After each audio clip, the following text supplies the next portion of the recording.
suplicamos, meu Deus, a tua presença para nos auxiliar, nos dando, Pai, sabedoria para compreender a mensagem de hoje. Te oramos e te pedimos, meu Deus, que o Senhor permaneça conosco e que neste momento, meu Deus, seja completamente a tua presença em mim, Pai, e em cada ouvinte aqui, para que tudo que eu venha falar não seja de mim mesma, mas que seja da tua própria vontade, Senhor. Que o Senhor possa me usar neste momento como instrumento do Senhor para transmitir a sua mensagem. É o que eu te oro e te peço, em nome de Jesus Cristo. Amém.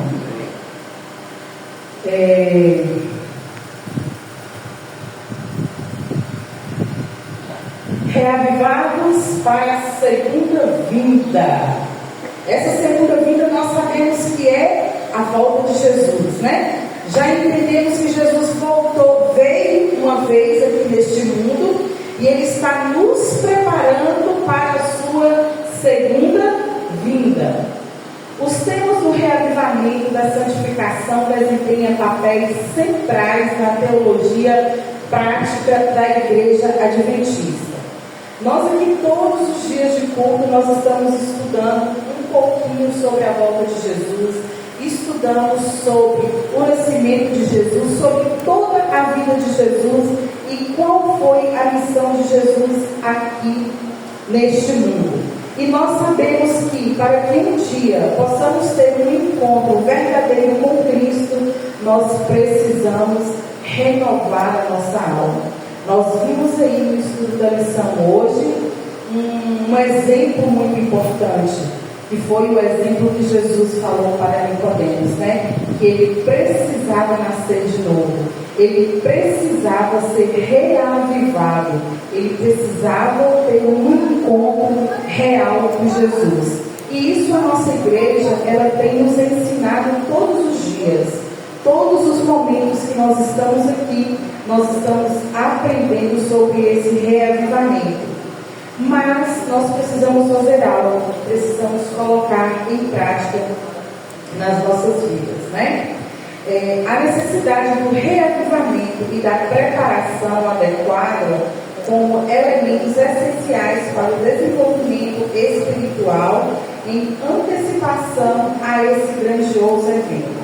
Se eu e você não estivermos preparados espiritualmente para esse grande evento, como é que vai ficar a nossa vida diante da volta de Jesus? O que é o reavivamento? O que você entende quando a igreja fala que você precisa ser reavivado?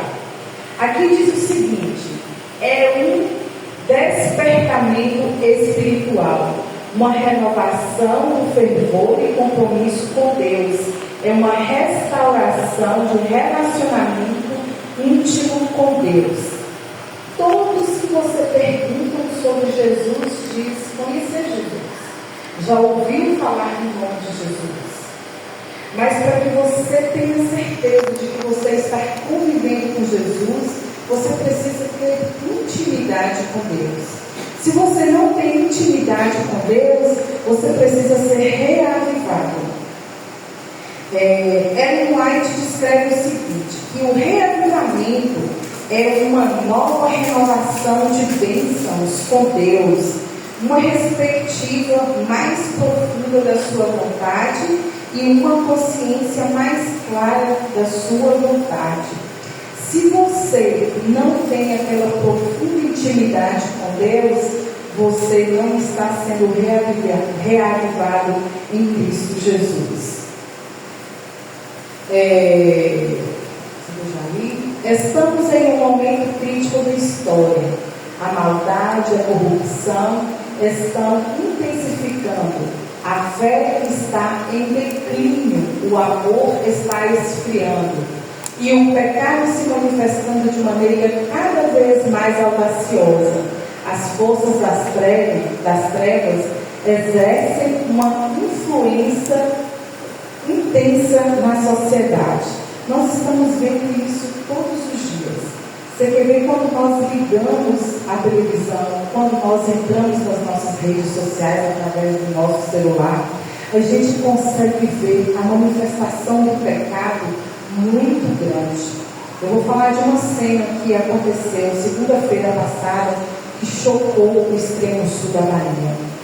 Aquele acontecido que aconteceu com aquele empresário lá em Teixeira, né, da Yamaha, que ele tirou a vida da sua ex-esposa e da sua cunhada. Era minha prima. Eram suas primas? Segundo grau, é a filha da prima lá de Alagoas.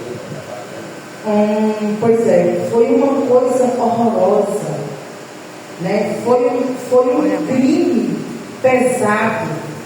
A polícia considerou como feminicídio. Tudo isso porque ele era casado, separou da esposa e no momento eles estavam brigando pelo poder aquisitivo, brigando pelo dinheiro. Como que o dinheiro ele tem uma força brutal em cima de nossas vidas, né? O dinheiro não nos dá a salvação, o dinheiro não nos dá a saúde.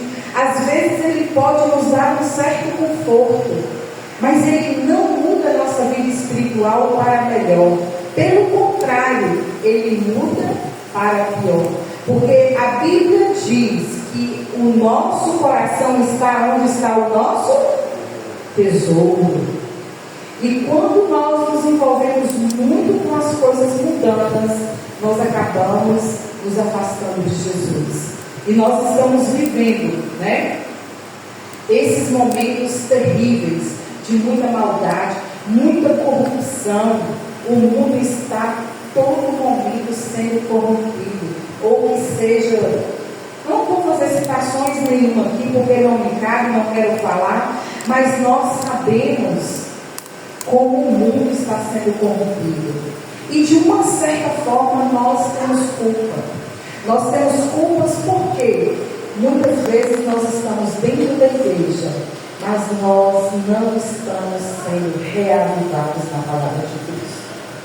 Porque muitas vezes nós estamos descumprindo aquilo que Jesus diz que eu e você precisamos fazer a cada momento em nossas vidas.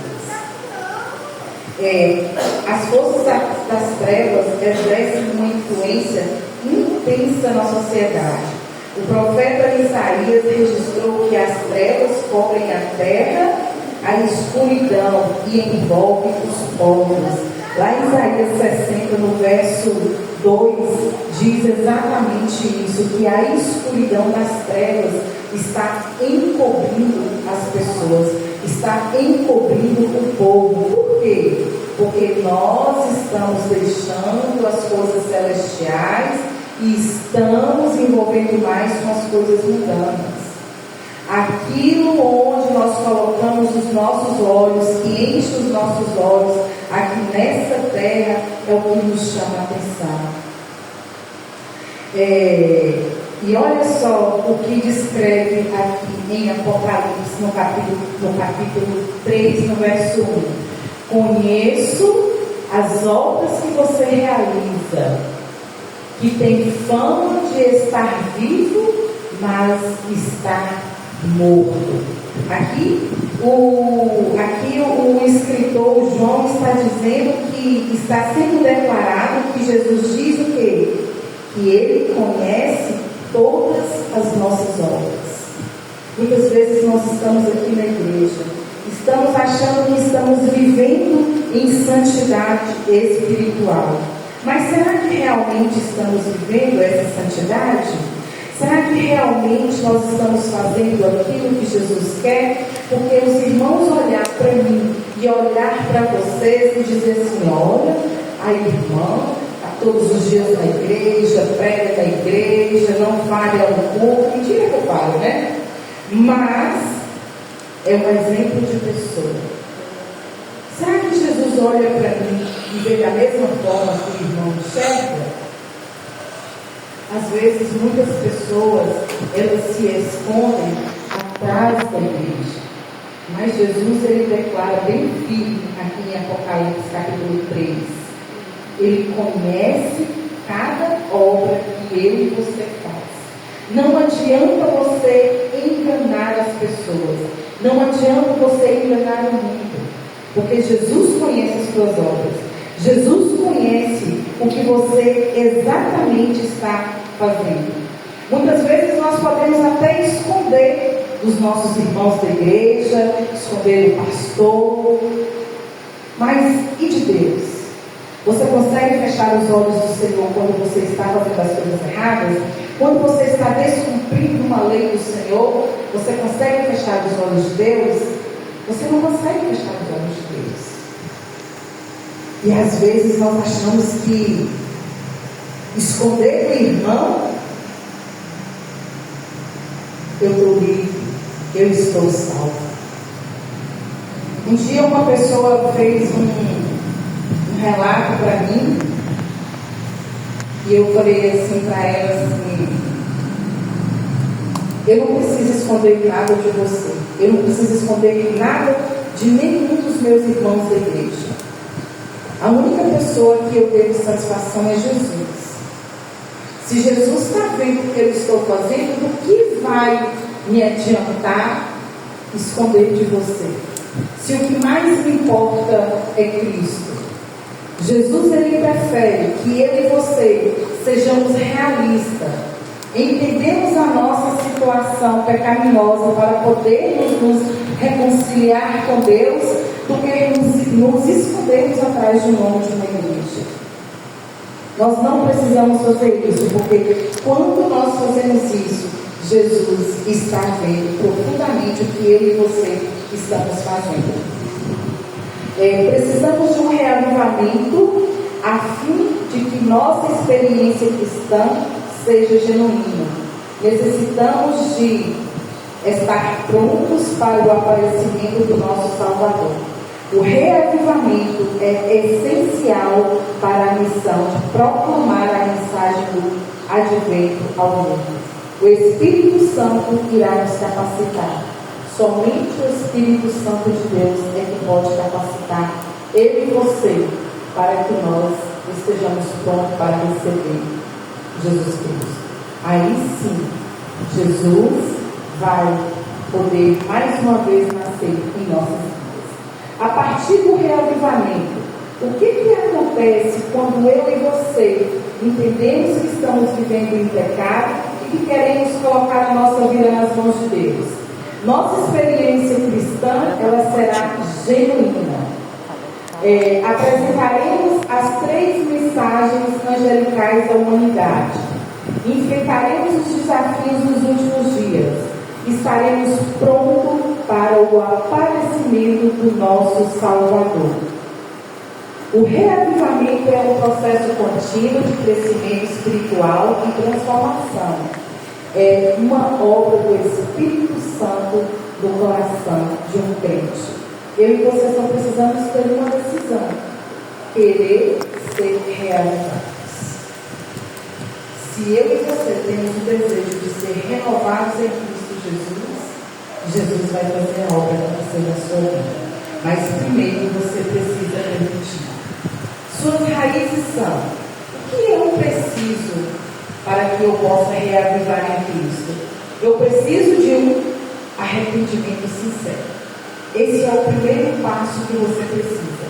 Se você não se arrepende de todas as coisas erradas que você fez, você não consegue ter um encontro verdadeiro com Cristo.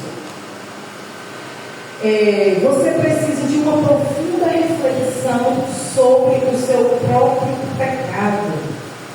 Nós precisamos refletir sobre os nossos erros. O que os nossos erros trouxe que acrescentou em nossas vidas coisas boas? Nós precisamos refletir, sobre cada erro que nós cometemos, sobre cada pecado. Confissão genuína. Esses pecados, eles precisam ser confessados a Deus sinceramente. Porque se você não confessa a Deus, Deus já sabe de tudo que você faz. Mas Ele precisa que eu e você possamos abrir as nossas bocas e confessar a Deus os nossos pecados, para que Deus possa nos perdoar. Desejo de transformação interior. Você sente vontade de ser transformado por Cristo? Você tem o desejo de encontrar com Cristo quando Ele voltar? Então, se você tem esse desejo, você precisa compartilhar com Deus para que você possa receber um reavivamento espiritual na sua vida. Reavivamento resulta em santificação. Santificar-se significa consagrar-se e colocar-se à parte. Quando Deus diz que nós precisamos nos santificar, nós precisamos continuar buscando o nosso Deus para que o Espírito Santo possa nos envolver a cada momento em nossas vidas. Vamos abrir as nossas Bíblias no livro de Josué, no capítulo 3.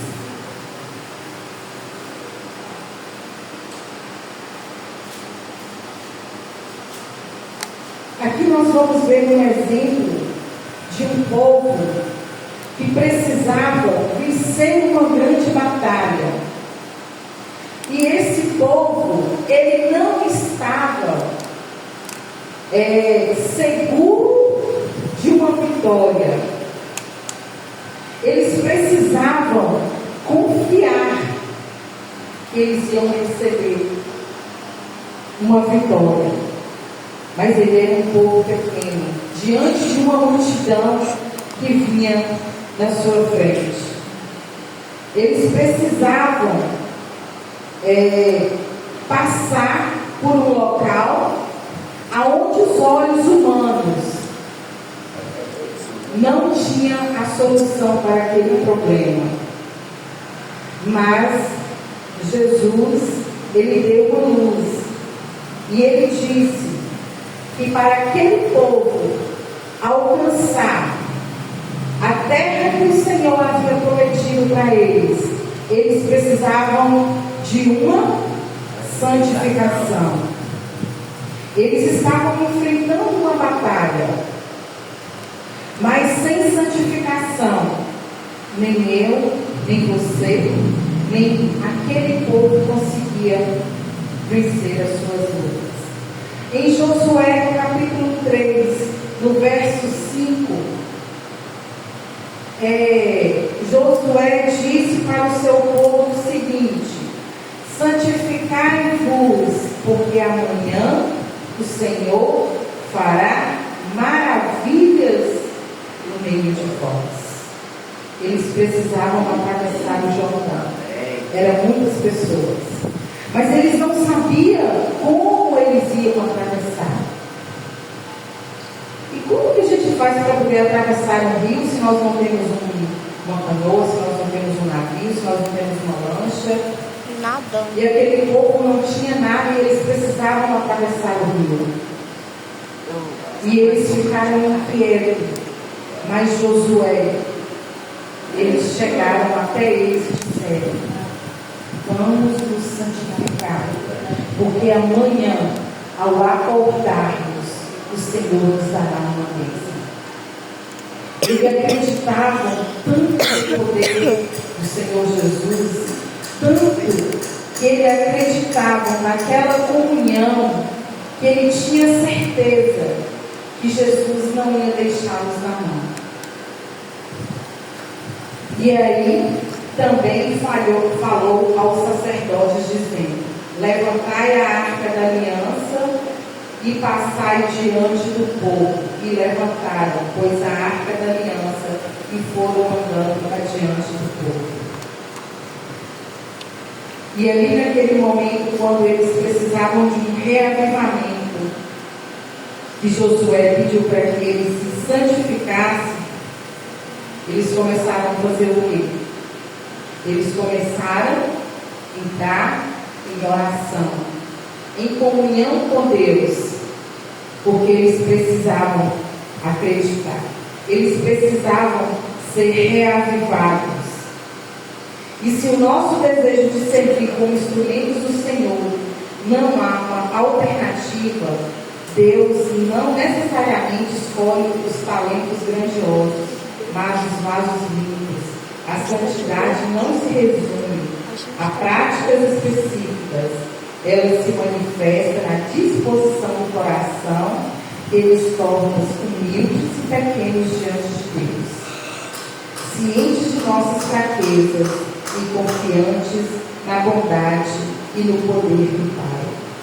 Deus sabia que todo aquele povo ali eram pessoas fracas, eram pessoas pecadoras. Mas Josué disse para eles: vamos nos santificar. Quando nós nos santificamos em Cristo Jesus, nós alcançamos forças. No Antigo Testamento, quando Israel estava às portas da terra prometida, a ordem de Deus era que os sacerdotes, levitas e homens e mulheres e crianças se santificassem. Foi o que nós acabamos de ler. Santifiquem-se na vontade de Deus, na palavra de Deus.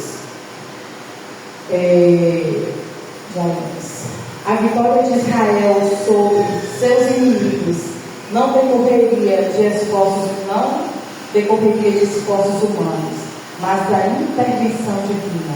As maravilhas prestes a ocorrer recorriam à santificação do seu povo como etapa preliminar. Nós não precisamos de forças humanas para vencer as nossas dificuldades. A única força que nós precisamos é da intervenção divina para que todos nós podemos vencer as nossas dificuldades. É a consagração que pavimenta o caminho para os milagres do céu. Se você não se santifica na vontade de Deus, como você vai alcançar os céus?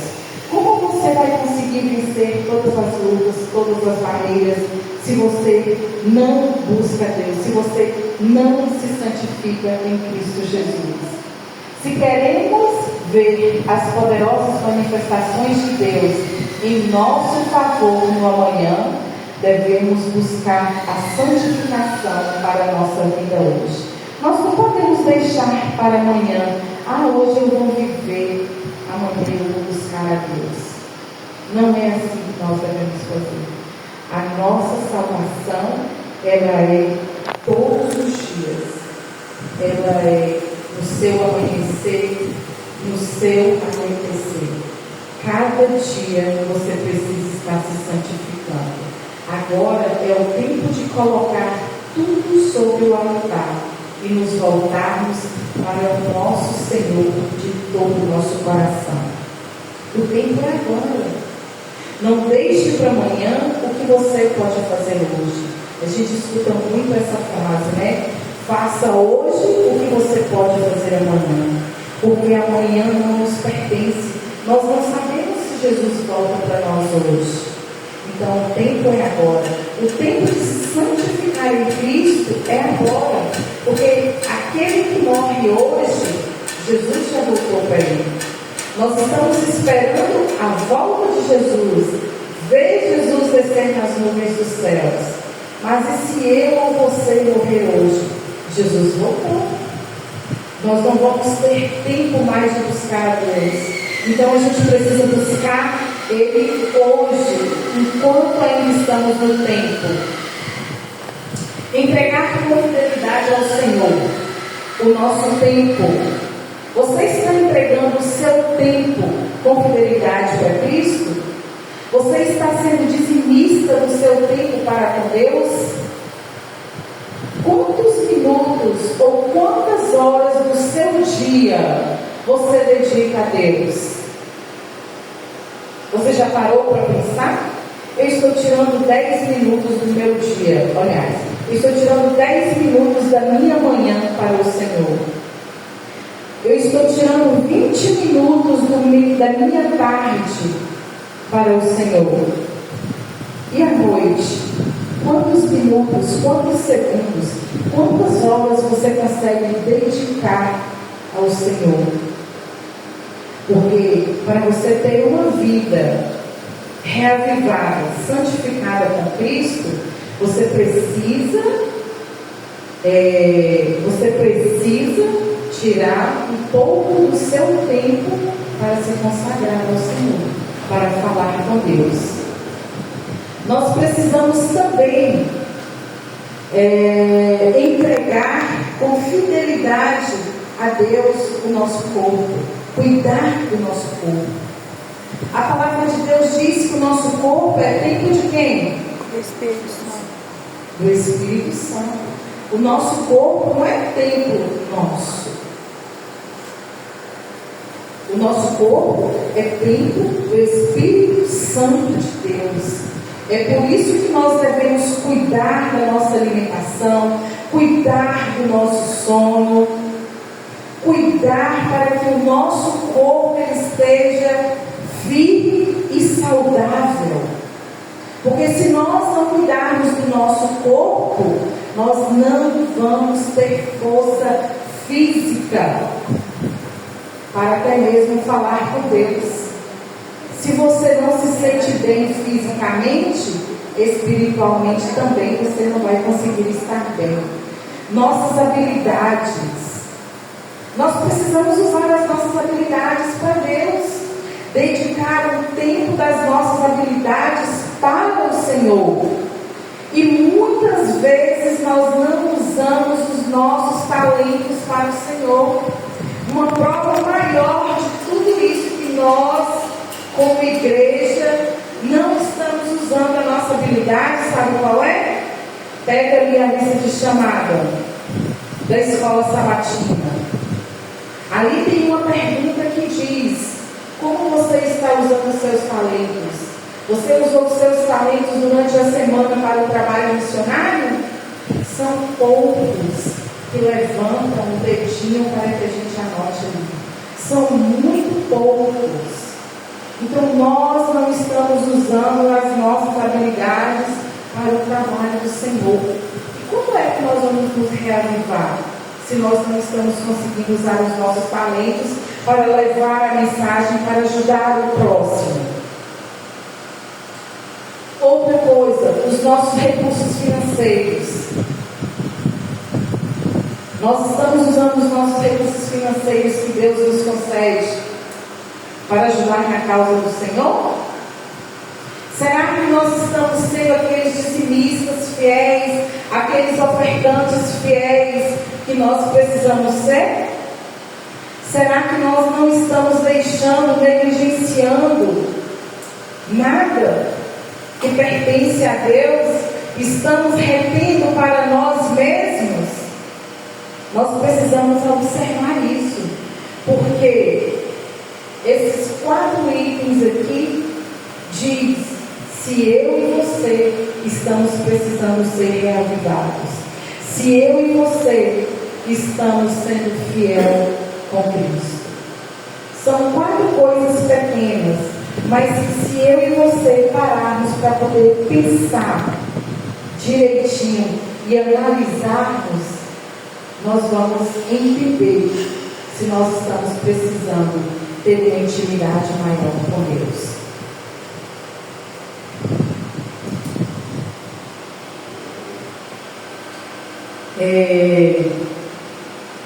Santidade não se herda, se busca. Não existe atalhos para quem nos leve a ela.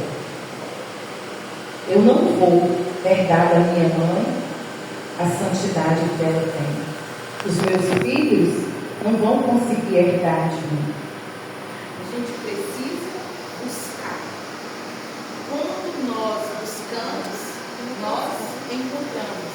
Se nós não buscarmos, nós vamos ficar sem a santidade. E é por isso que nós precisamos buscar. Não existe nenhum tipo de atalho. Não existe nada que nos leve à santidade se eu e você não irmos atrás dela. Esse autor afirma o seguinte: santos sem santidade. Santos sem santidade são a tragédia do cristianismo. Existem muitas pessoas que se consideram pessoas santas. Pessoas que estão na igreja que dizem assim: eu já sou da igreja, eu já sou batizado, então eu já estou salvo.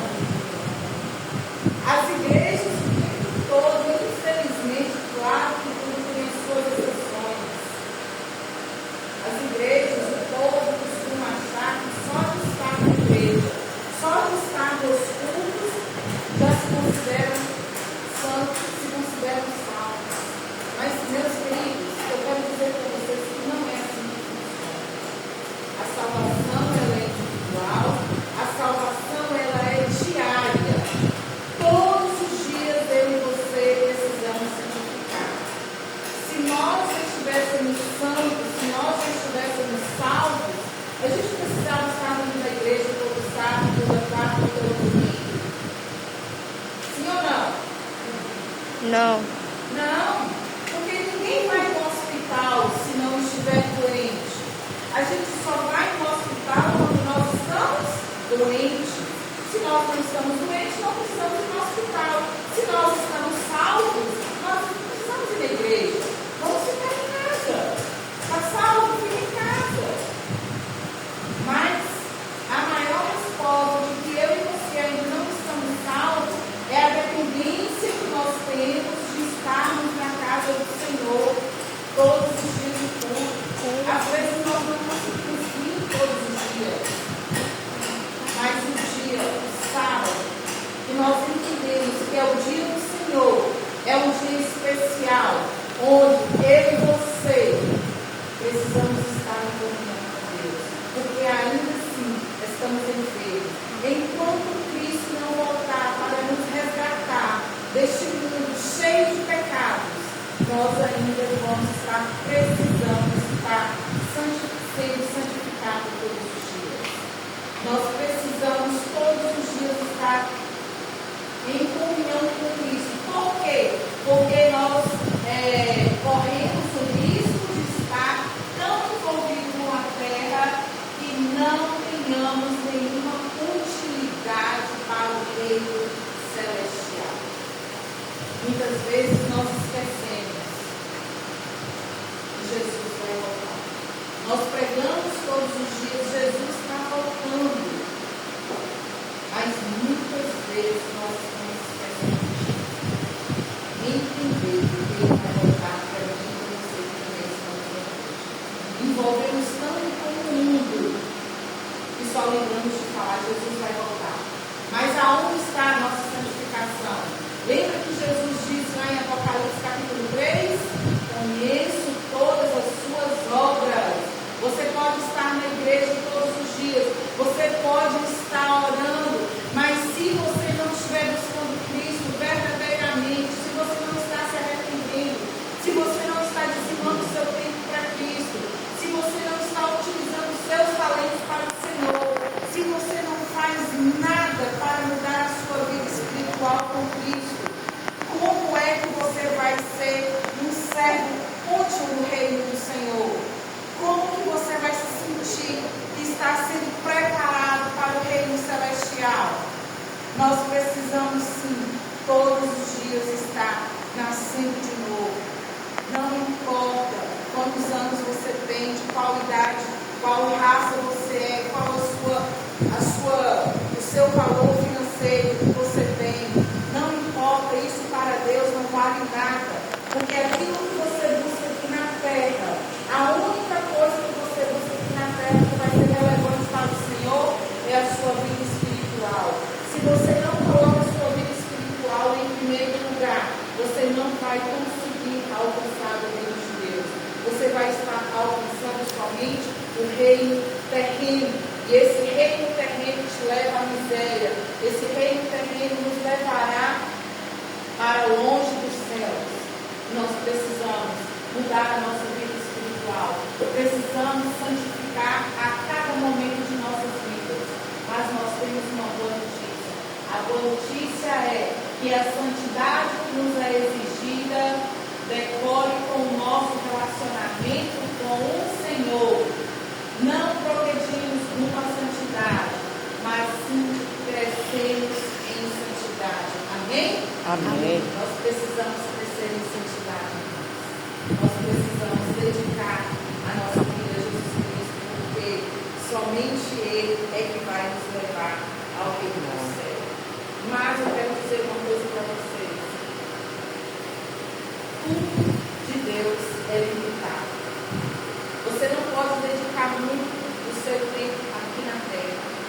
E você também não pode, tampouco, se envolver somente com aquilo que nós chamamos de celeste, porque Deus colocou você.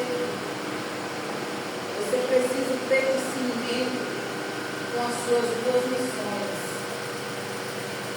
A sua missão na terra é se santificar cada vez mais, para um dia você alcançar os céus.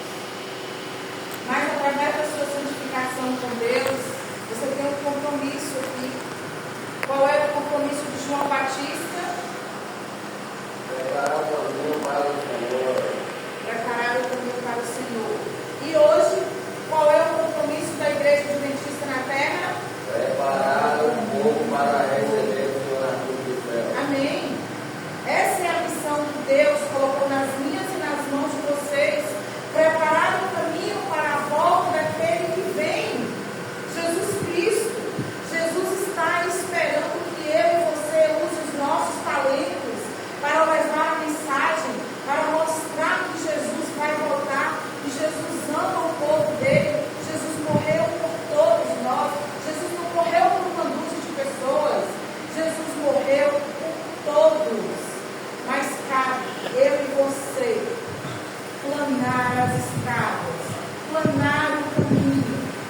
que o Espírito Santo de Deus possa habitar na vida dessas pessoas. Eu gostei demais disso aqui. Vamos abrir a nossa Bíblia. Aí a primeira é no livro de João, capítulo 8. Nós vamos falar sobre a mulher adúltera. É só uma partezinha, mas nós vamos falar sobre ela, para que nós possamos entender como Jesus ele é magnífico, como Jesus trabalha nas nossas vidas. E olhando para mim e para você, somos pecadores, sim ou não? A mulher adúltera foi uma mulher pecadora, sim ou não? Mas nós vamos ver agora aqui o que Jesus fez com ela. João, capítulo 8. Aqui manda a gente ler só o verso 11. Né? Mas eu não vou ler tudo, mas eu vou contar um pouquinho para vocês sobre essa mulher adúltera. Essa mulher adúltera aconteceu o seguinte, que pegaram ela, né?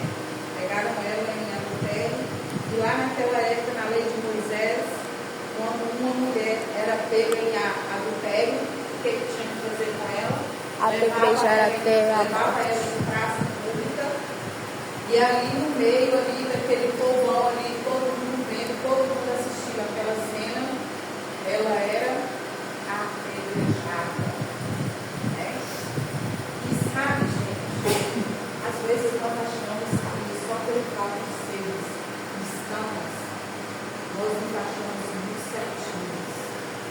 Às vezes nós gostamos de apontar os poderes dos outros assim, na raça. Nós somos mestres em apontar as falhas dos nossos irmãos. E aí, eles acharam que Jesus ia fazer a mesma coisa. Eles começaram a pegar essa mulher e levando essa mulher com Jesus, arrastando ela no meio daquela multidão. E aí, quando chegou perto de Jesus, eles falaram: Mestre, pegamos em adultério, e a lei de Moisés manda que apedrejamos ela em praça pública. Jesus, eles falando, Jesus estava escrevendo no chão com o seu dedo. Eles insistiram em dizer que ela estava em adultério. E o que eles queriam fazer? Eles queriam apedrejar aquela mulher na frente de Jesus, para mostrar que eles estavam cumprindo a lei de Moisés, para mostrar que eles não aceitavam aquele erro. E aí Jesus, simplesmente, eu imagino que ele estava lá agachadinho, com seu jeito sutil, delicado, escrevendo todo mundo daquele jeitinho sutil dele, bem manso, ele era bem manso e suave. Ele levantou e disse, vamos ler o verso 11.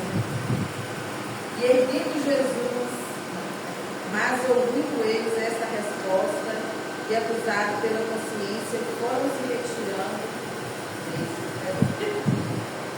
E isso dizia eles, tentando para terem o que acusar. Mas Jesus, inclinando-se, escrevia na terra com o dedo. Como insistissem na pergunta, Jesus se levantou e disse: aquele que dentre vós sem pecado estiver, que atire a primeira pedra. Nós lemos o verso 7.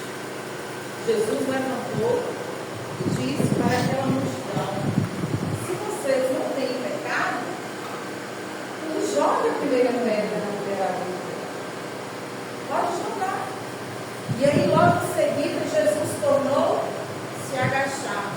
E Jesus, lá agachadinho, continuou a escrever no chão. Escrevendo, escrevendo, escrevendo. De repente, erguendo-se Jesus, verso 10, erguendo-se Jesus, vendo a ninguém mais ali da mulher, perguntou: mulher, onde estão os ninguém te condenou. Ou seja, aquelas pessoas que estavam ali condenando aquela mulher, todos tinham pecado. Todos estavam cheios de pecados. E então a mulher respondeu o seguinte: que não havia mais ninguém, né? Ninguém, Senhor. Qual foi a resposta que Jesus disse para ela no verso 11? Hã? Nem eu te condeno. Jesus respondeu. Então disse-lhe Jesus: nem eu tampouco te condeno. Foram todos embora, porque todos tinham pecado. Todos que estavam ali estavam errados. Todos nós que estamos aqui hoje temos pecado, sim ou não? Sim. Todos nós que estamos aqui hoje temos pecados. Mas nós queremos viver nesses pecados o resto de nossas vidas, sim ou não? Não. É por isso que hoje nós estamos aqui na igreja buscando uma santificação, para que eu e você saia do pecado. Mas aí Jesus virou para ela e disse assim: ninguém te condenou, eu também não vou te condenar, mas você pode ir embora. Mas não peques mais. Não peques mais. Essa foi a ordem que Jesus deu para ela.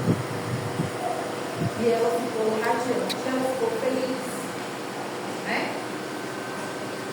A outra história que nós vamos ver, estou terminando, tá, gente? De um pecador, é de Zaqueu. Essa história também ela é fantástica. Zaqueu está lá em Lucas capítulo 8, capítulo 19, verso 8 e 9. A história de Zaqueu, todos nós conhecemos a história de Zaqueu. Zaqueu era um homem rico, um cobrador de impostos, e ele cobrava os impostos ilegal. E ali, por que ele fazia isso? Porque ele queria reter para ele, ele queria pegar para ele aquilo que não pertencia a ele, né? Então ele era um roubador de impostos. Mas aí, a história continua. Mas aí Jesus estava passando ali na sua cidade, e aí então isso aconteceu lá em Jericó, né? E aí Jesus estava ali passando pela sua cidade, aquela multidão de pessoas acompanhando Jesus. E Zaqueu, mesmo ele sendo esse pecador, cobrador de impostos injustos, né? Ele sabia de Jesus, ele queria conhecer Jesus. Quando ele viu falar que Jesus ia estar na sua cidade, ele ficou impressionado e começou a ir atrás daquela multidão, porque ele queria ver Jesus. Como ele queria ver Jesus, a multidão era muito grande. Zaqueu era pequeno, ele teve uma ideia. A sede dele era tão grande de conhecer Jesus, que ele subiu em cima de uma árvore, né? E ao subir em cima dessa árvore, Jesus o avistou. Jesus sabia que ele ia subir na árvore. E aí então Jesus olhou para a árvore e disse: Zaqueu, desce que hoje eu vou repousar na sua casa. E aí o que aconteceu?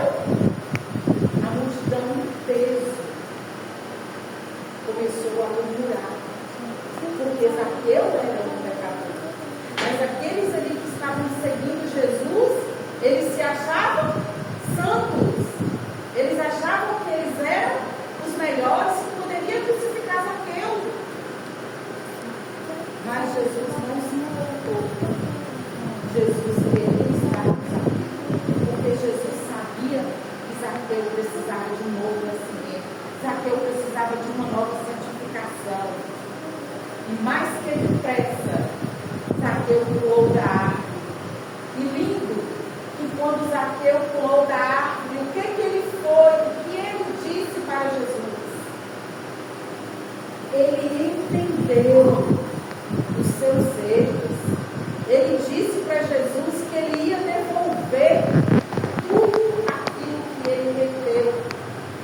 do povo, tudo aquilo que ele colheu a mais, ele ia devolver 4 vezes. Amém.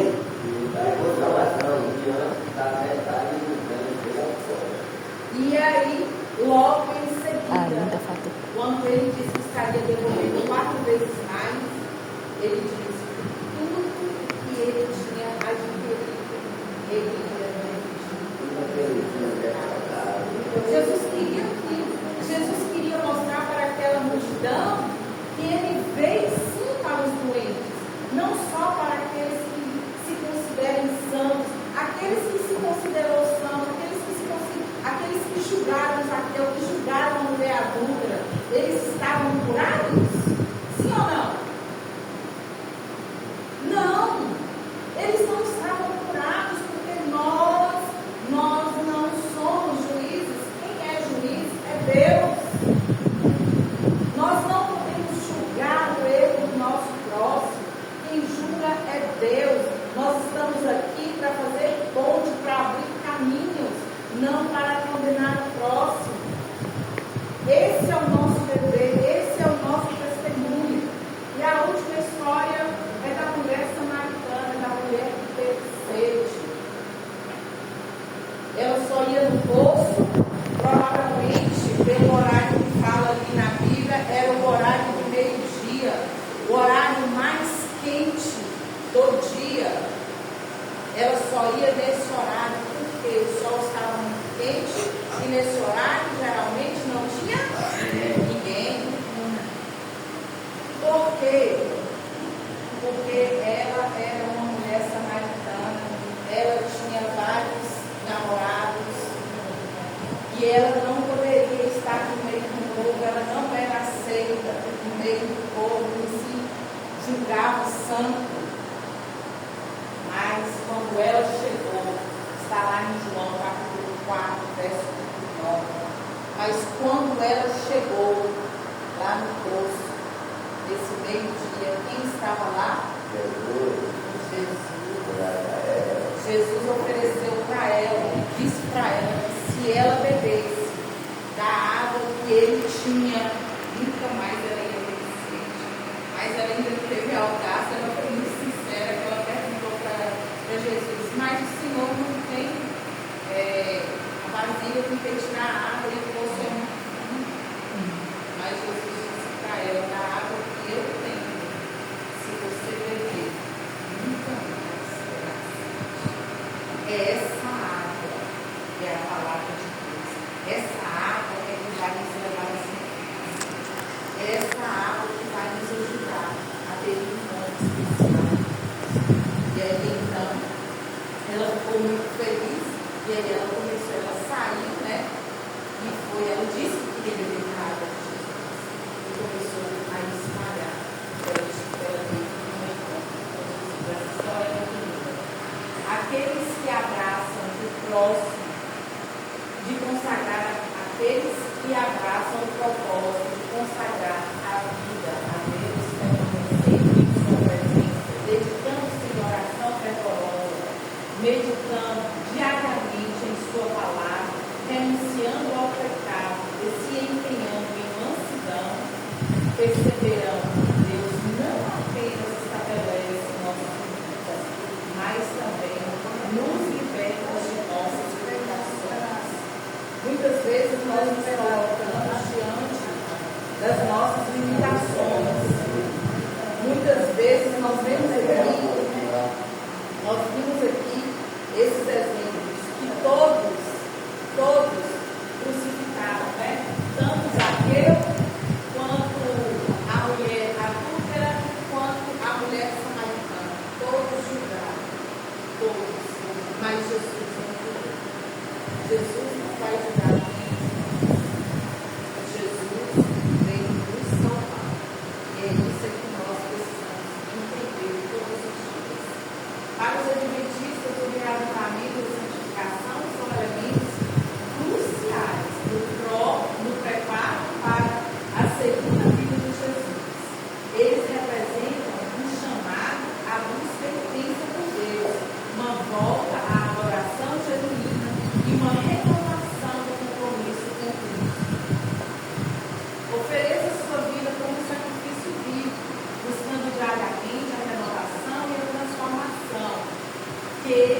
Josué, capítulo 3, verso 5, que diz assim: santificai-vos, porque amanhã